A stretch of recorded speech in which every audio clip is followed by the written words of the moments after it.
Ujenzi wa daraja jipya la Tana na sehemu ya barabara kuu ya kutoka Garsen kuelekea Madogo, kaunti ya Tana River unakaribia kukamilika Oktoba. Ujenzi wa barabara pamoja na daraja hilo ulianza baada ya mafuriko ya mwaka 2024 yaliyotatiza shughuli za uchukuzi kwa muda mrefu.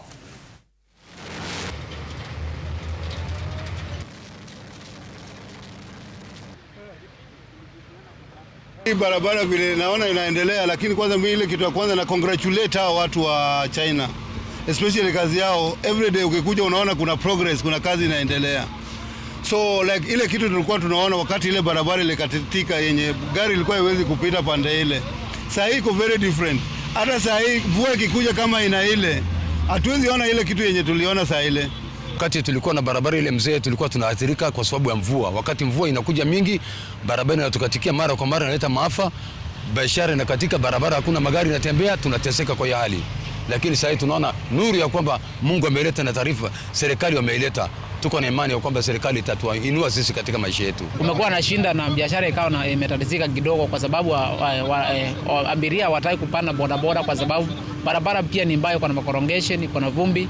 Kwa hivyo pia imeathiri biashara yetu kipande kingine, na tunashukuru kwa sababu tunaona biashara itarudi sasa na mambo itaendelea kuwa sawa.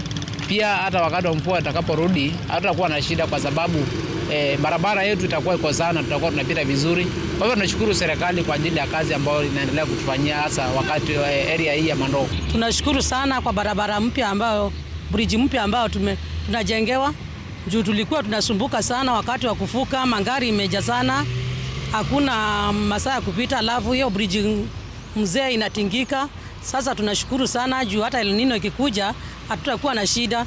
Imefanya hata tunashukuru sana juu maji hata itakuwa ikipita vizuri.